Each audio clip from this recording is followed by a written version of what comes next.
Let's take another look at direct versus conjugate addition, but this time let's look at some organic synthesis considerations when we're doing this.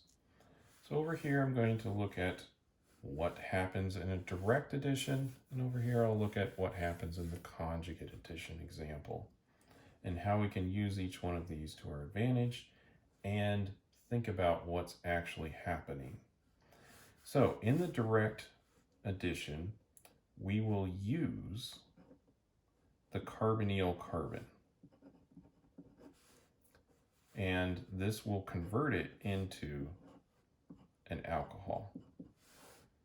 And if we want an alcohol, or we know we can transform that into something else, this might be what we want to use. And also of note, it will leave the carbon-carbon bond alone.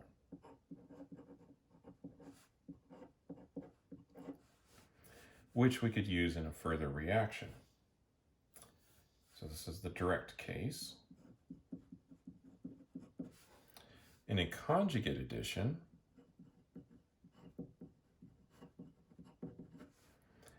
we will use up the carbon-carbon double bond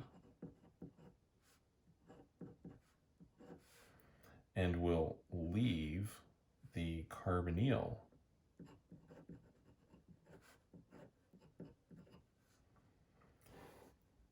And one of the things to look for here is look at that beta carbon.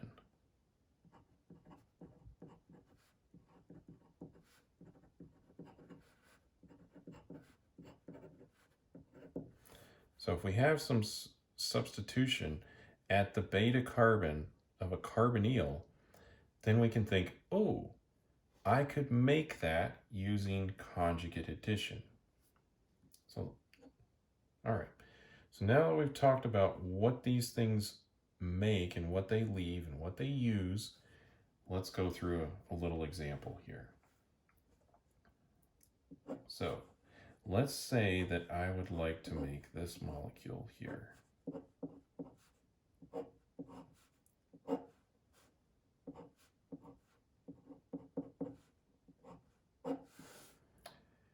Now, when I'm looking at this, I'm thinking, there's an alcohol, and a couple carbons away, there is a double bond.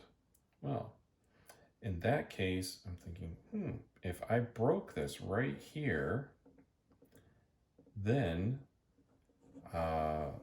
converted that into a carbonyl, I could make it. So when I'm breaking this apart in my head, I think, all right, let's look at this.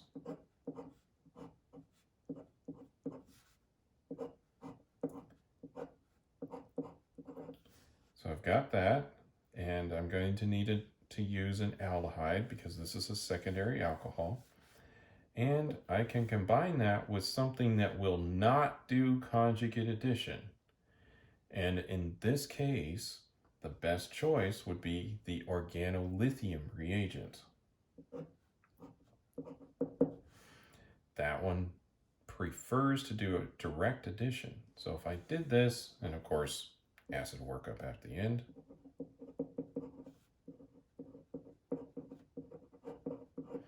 we could make that particular product. Now, let's look at a case where we could be thinking conjugate addition.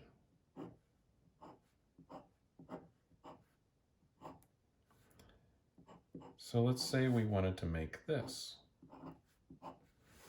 Now, you'll notice that there's substitution at the beta carbon right here. So we've got alpha carbon, beta carbon right there. Now, we've previously talked about substitution at the alpha carbon by deprotonating here and then having a nucleophile, making a nucleophile here, then attacking something with a leaving group.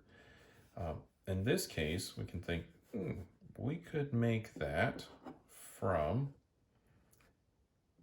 the conjugate addition or Michael addition. So start from that. So we're breaking this bond right here. And then we just think, oh, there's the nucleophile that we need.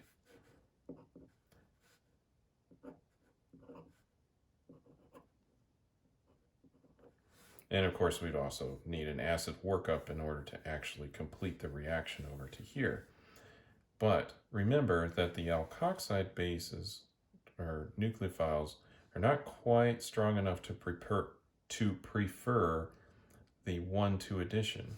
Instead, it's more likely to do 1,4 addition. So we can add there.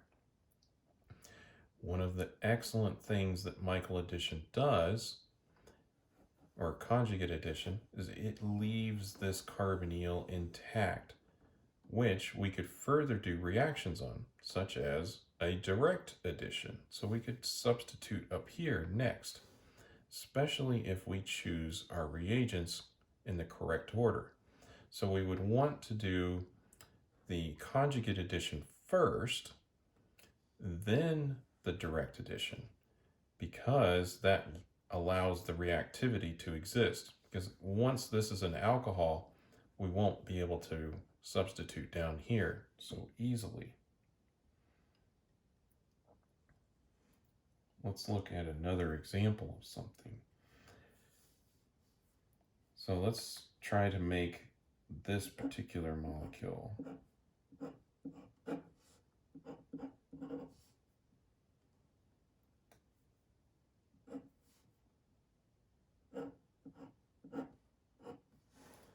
Now, this is an interesting case because it looks like we've done alpha addition on this.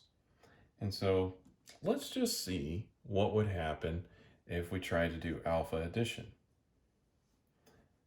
So we would have to say, let's start with this.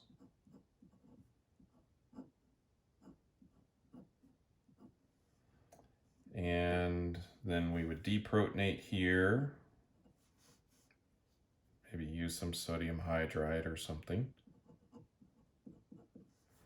And that will form a carbon nucleophile right there. And then we could try adding this. Just something for it to attack, right? And this will probably produce some of that product.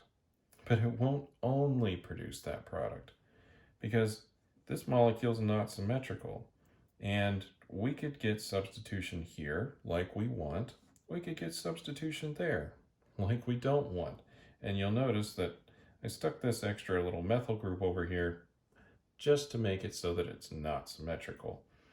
And so even though we may try to control the stoichiometry and limit the amount of this that we have, still we're going to get substitution on both sides.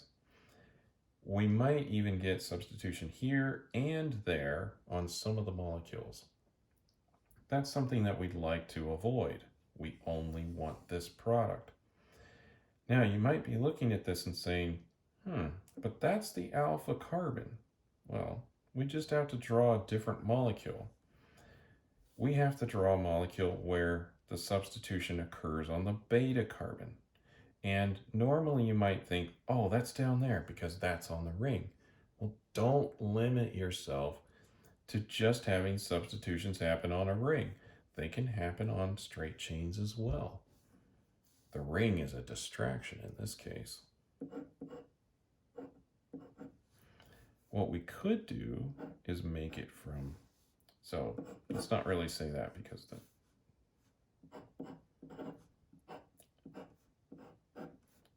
so we just need to, instead of putting the double bond here in the ring, we'll just put the double bond out here. This is a beta carbon. Alpha carbon there, beta carbon there. And then we'll just change this to something that will prefer conjugate addition rather than using an organolithium reagent. We're going to use the lithium dialkyl cuprate. So we'll add in lithium Cu, and then we need 1, 2, 3 more carbons on here. So we'll just put a propyl group on here.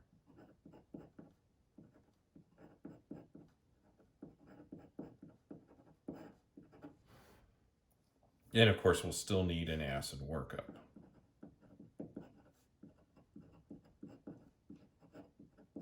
To complete the forward reaction. In this case, we will be able to make exclusively this product, whereas over here, trying to do it with an alpha addition, we have less control. So, just something to consider when we're doing some of these retrosynthesis analysis. We can have Michael addition here, even though it's not in the ring. So keep those options in mind.